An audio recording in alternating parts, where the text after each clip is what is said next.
Comrades, వివిధ జిల్లాల నుంచి వచ్చిన భవన నిర్మాణ కార్మికులందరికీ, అంతే రాష్ట్ర నాయకులందరికీ ముందుగా నా ధన్యవాదాలు.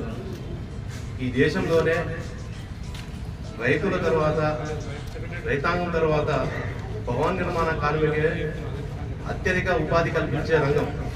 అలాంటి కార్మికులు ఉదయం లేచినప్పటి నుంచి అడ్డాలకు వెళ్ళి, అడ్డాల మీద నుంచి పనికి వెళ్ళి ఇంటికి వెళ్ళేదాకా గ్యారెంటీ లేదు. రెక్కాడితే కానీ డొక్కాడిన కార్మికుల జీవితాలని ఎంతో పోరాటాలతో సాధించుకున్న సంక్షేమ బోర్డులో ఉన్న పథకాలని ప్రైవేటీకరణ చేయడం చాలా దౌర్భాగ్యం.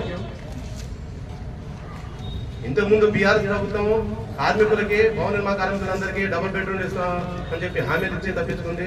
అంతే సంక్షేమ బోర్డులో కార్డులు ఉన్న ప్రతి ఒక్క కార్మికుడికి 2 వీలర్స్ ఇస్తామని చెప్పేసి ఎన్నో మాటలు చెప్పి డొల్లా కొట్టించి ఆ ప్రభుత్వం పక్కగా తొలుక్కుంది.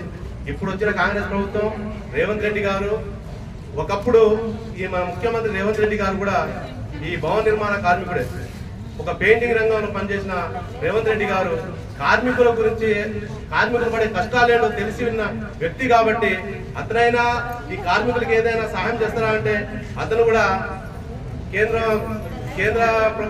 ప్రభుత్వాలు, రాష్ట్ర ప్రభుత్వాలు అంతా కుమ్మకయ్యి కార్మికులకు రావాల్సిన బెనిఫిట్స్ ని సంక్షేమ బోర్డు ద్వారా ఇవ్వకుండా ప్రైవేటీకరణ చేసి బడాబాబులకు అప్పచెప్పేసింది.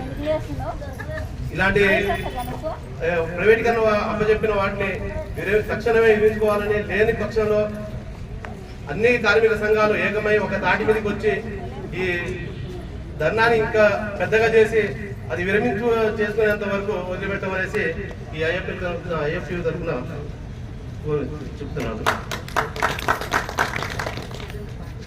రాష్ట్ర కమిటీ సభ్యులు యేసోజు మాధవ్ మాట్లాడాల్సిందిగా కోరుతున్నాం.